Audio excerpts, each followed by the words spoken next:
ever made. So under her deposition, she said she had no reason to believe, there was any money, hundreds of millions of dollars hidden in the Cayman Islands. She thought Cecil Barker had accounts. I mean, so she was just throwing all this stuff out there to keep this divorce going, because at the end of the day, it's a churn.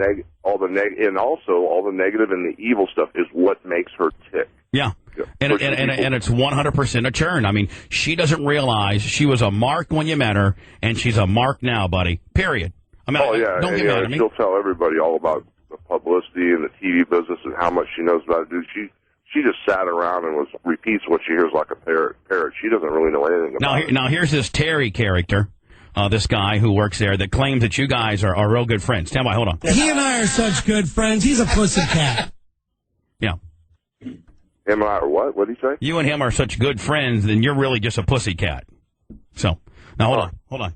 The whole drug test thing that was thrown out. You know what? Talk about some softball. Spice, I often wonder if her PR person didn't give them a list of questions and have them approved, because they didn't get into Charlie Hill. They didn't get into. I mean, it's a kiss-ass festival. Yeah. Well, this whole publicity person is Gary Smith, publicist. I was wondering where they got this bottom feeder at, and at the end of the day, I found out last week in California that the publicist was a friend of Gail Claridge's. So, Gail calling Brooke up and acting like, oh, I'm your grandma, you never call us this, that, and the other. That's where the publicist came from that's trying to browbeat Brooke to death from Gail. There you said, oh, yeah? Take that. Yeah, I had to. It was just to the point where, my husband's kind of been using my daughter for a mouthpiece, and he's used every media, outlet and radio station to sandbag me, and I just, had to finally kind of put my foot down and finally speak out. I've been quiet up to a point, but, I had to, it was very hurtful, and I had to defend these false allegations. And I mean, Spice, I mean, thank you. We've had we tried to get her on the phone. She has an open seat in this studio or on my telephone at any time. So don't say that you can't defend yourself, Linda, because you can call right. I have your number. We tried to call you. Hold on. People just kept slamming me with. Hey, we're there for you. You need to go ahead and throw down on somebody. You call us anytime you want. Thank you. I love you guys for that. Thank you. No, really. I mean, it's there's been things said about you on other radio shows and stuff that I personally think you ought to throw down and sue their ass. Yeah, full MJ effect. These radio personalities, which, by the way, Hogan, you've had to deal with, the Globe and deal with, when you're on top, all the scandals and all the, when you're part of the limelight and you're part of a public persona, you got to have some thick skin. So these DJs, Spice, when they don't get their way, they sue. That's the new Vogue thing, is just pansies to sue. I wouldn't be surprised. The thing was, when Brooke and Linda were talking, she would tell Linda that she's calling her guy at the National Enquirer, calling her guy at TMZ, and at the end of the day, I never said a word until I had to go on Larry King, where everybody from my publicist to Eric to David Houston said, your career is being destroyed after she sabotaged, the NBC thing, and then she was beating me to death while Celebrity Championship Wrestling was airing. They finally said, it's been 4 months, and they said, if you don't go say something with a credible journalist, all this stuff that your wife is saying, simply because you have remained mum and haven't answered, some people are going to take it as fact. So finally, after 4 months of her going to the press and the media every single week with her, with Branko and with this Gary Smith publicist guy, I finally had to speak up. Oh, here we go. On a daily basis, mind you, and I mean, I don't even listen to it, but I get phone calls from people calling. Nobody does. Got to turn the station on and listen to this. Yeah, nobody listens to my show, Hogan. Nobody does. What a bunch of hacks. Hold on. Well, her lawyer, this Rayful guy who they caught lying in the courtroom, he got smacked on the wrist, and, it's documented. He's a liar, as of the court order and everything that's been said about it. He has someone listen to your show every single day, every time we say something. Even at lunch, when I'd call you at lunch between depots, I'd walk back in from the lunch break, and he knew what we said. So they have people listening every single day to your show. Yeah, well, because they now have the luxury. We hand deliver it right in his own backyard, right there in Miami on 93.1. So, I'm glad we got some. I'm glad there are a bunch of marks. Hogan, there you go. Hogan's Hogan. Linda's a mark. I mean, really. Of course she is. I mean, she's a mark. She thinks she's smart, and she's not. She's a mark. I mean, You met her as a mark? I mean, she came and put you over she saw the Rocky III movie. That's how she got up to speed on you. You met her at the Red Onion in Los Angeles, and she came out as a mark.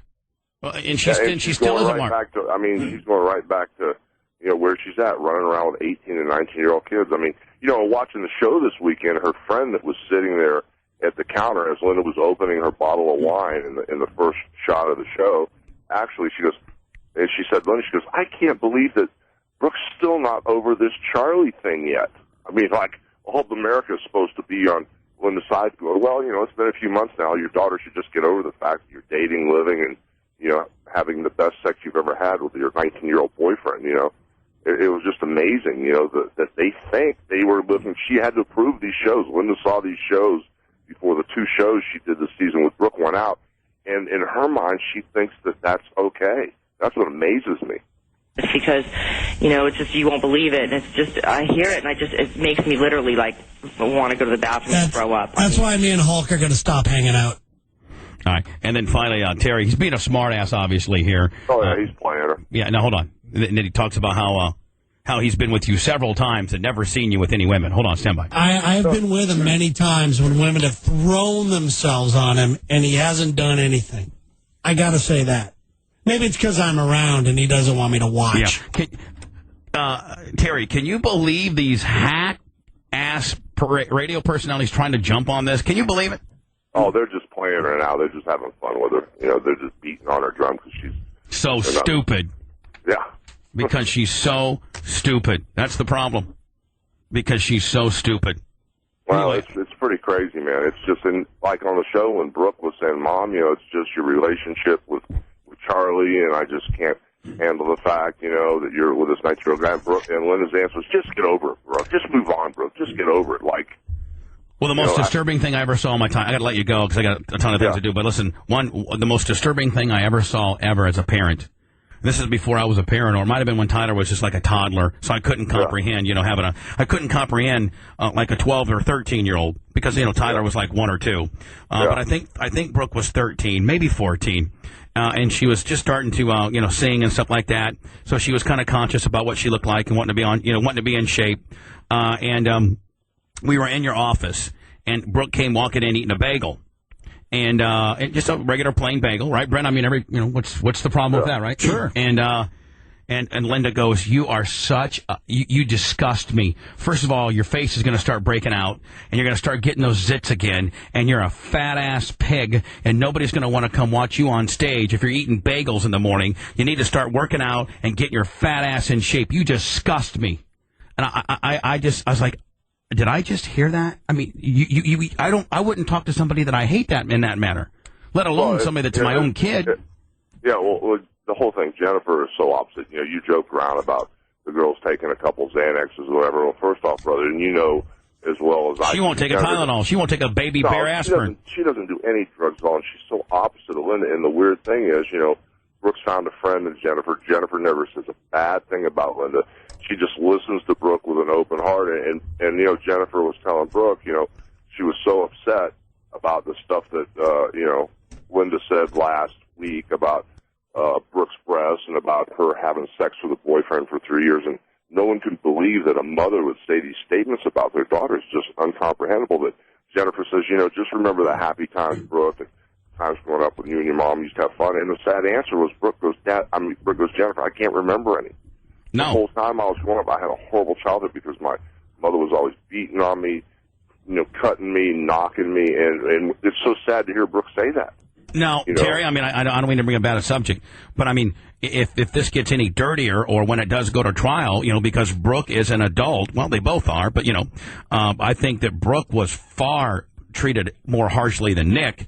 Maybe just a girl mom kind of thing. I guess we don't have that relationship because we're not the same sex. But I mean, would Brooke be required or could testify? Her testimony and the way that Linda was, is, I think, very instrumental on explaining how Linda is as a person. Well, the sad part about this whole thing is because Linda, loves the pain and the suffering and the evilness, and we're talking about it right now. Right. Just